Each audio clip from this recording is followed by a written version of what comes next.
A Casa da Rua 13. Dizem que a Casa da Rua 13 só existe de verdade uma noite por ano, no Halloween.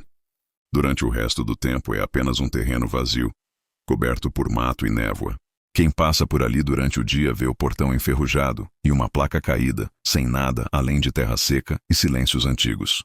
Mas quando as crianças vestem fantasias e o vento começa a cheirar a vela e abóbora, as janelas se acendem. Ninguém sabe quem foi o primeiro a perceber.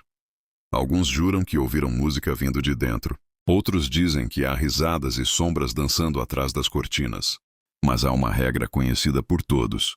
Quem entra na casa nunca sai o mesmo. E foi exatamente por isso que Elias, Rafaela, Tomás e Lia decidiram entrar. Eles tinham 17 anos e buscavam algo de verdade naquele Halloween. Queriam uma história para contar e para postar. A Casa da Rua 13 era perfeita.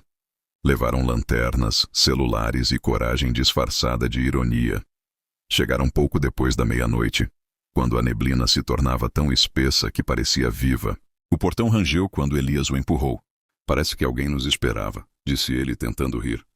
Rafaela revirou os olhos. É só uma casa velha.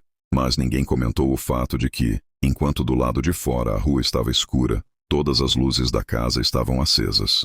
O primeiro cômodo, o espelho de Elias. Assim que cruzaram o limiar, o ar mudou. O cheiro de poeira foi substituído por algo doce, quase metálico.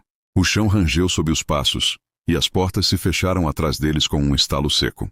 O hall de entrada estava repleto de espelhos, antigos trincados de molduras douradas. Elias, que sempre teve medo do próprio reflexo, uma fobia infantil que nunca confessara, sentiu o estômago revirar. Cada espelho refletia não apenas o grupo, mas versões distorcidas. Suas expressões estavam erradas. O sorriso de Rafaela era largo demais. Os olhos de Tomás pareciam vazios. E o reflexo de Elias piscou, mas ele não piscara. O reflexo moveu-se um segundo depois, como se houvesse um atraso, um descompasso entre o real e o espelhado. Então, o reflexo de Elias ergueu a mão e o chamou. Ele se aproximou, hipnotizado. O vidro tremia como água. Quando a ponta de seu dedo encostou na superfície, a imagem sorriu e o puxou. O som foi breve, como um sopro. Os outros três se viraram apenas a tempo de ver Elias desaparecer dentro do espelho. No vidro, seu reflexo continuava lá, imóvel, com os olhos cheios de pavor. O segundo cômodo, o berço de Rafaela. Tomás tentou quebrar o espelho, mas o vidro era firme como pedra. Talvez seja algum truque, sussurrou Lia, mas a voz dela tremia. Uma porta se abriu sozinha à esquerda, e uma luz fraca piscou lá dentro. Se Elias foi por ali, precisamos seguir, disse Rafaela mesmo sem acreditar. O cômodo era um quarto de bebê. O berço balançava lentamente, sem que ninguém o tocasse. Uma caixinha de música tocava uma melodia infantil, repetitiva, e havia bonecas espalhadas pelo chão, todas sem olhos. Rafaela se aproximou, lembrando do que mais a aterrorizava. Bebês chorando. Desde pequena, o som fazia seu corpo estremecer. E então, como se a casa ouvisse seus pensamentos, um choro ecoou do berço. Baixo, depois mais alto. O cobertor começou a se mover. Rafaela recuou, mas as bonecas levantaram a cabeça ao mesmo tempo, sem olhos, encarando-a. Do berço, uma mão minúscula e azulada surgiu, segurando a grade. O choro virou gargalhada. Tomás tentou puxá-la para fora, mas a madeira do chão se abriu sob os pés dela, e um braço de criança, feito de cera e sombra, a agarrou pelo tornozelo. Quando a música parou, Rafaela também desapareceu. O terceiro cômodo, o corredor de Tomás. Restaram apenas Tomás e Lia. Isso é impossível, ele dizia ofegante. Deve haver uma saída. Mas todas as portas levavam ao mesmo corredor. Longo, com dezenas de retratos antigos nas paredes. Em cada quadro, uma pessoa com o rosto coberto por uma sombra. Tomás sempre teve medo de ser observado. Desde criança sentia que algo o seguia nos espelhos e janelas. Agora, ele tinha certeza. Os olhos das figuras nos quadros começaram a brilhar. Primeiro um, depois outro.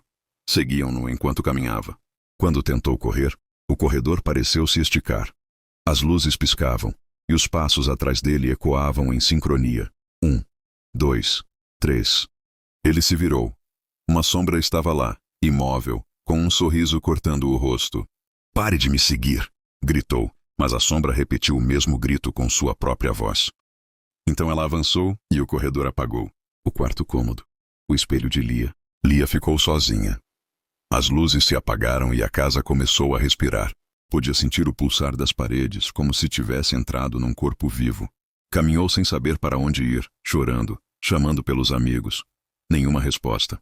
A sala seguinte era circular, com uma única cadeira no centro. Acima dela, um lustre quebrado balançava, lançando sombras giratórias. Lia se aproximou da cadeira e viu uma fita de vídeo em cima dela, com seu nome escrito. Lia Play. Ela colocou o celular na lanterna e olhou ao redor. Uma velha TV estava num canto. Colocou a fita no aparelho. A imagem chiou por alguns segundos antes de surgir uma gravação. Ela mesma, entrando na casa, rindo com os amigos. Depois, a imagem mudou. Mostrava Lia chorando sozinha, tentando sair, exatamente como estava agora. E então, na tela, Lia se via sendo observada por uma figura parada atrás dela. Ela se virou devagar. A figura estava lá, idêntica a ela, mas com os olhos totalmente pretos. O reflexo vivo sorriu e disse: agora é a sua vez de olhar. A fita caiu no chão, rodando sozinha, e a tela da TV começou a refletir apenas escuridão. Na manhã seguinte, a casa da Rua 13 desapareceu. O terreno voltou a ser vazio, coberto de grama seca e vento frio. Mas quem passava por lá jurava ouvir algo vindo debaixo da terra.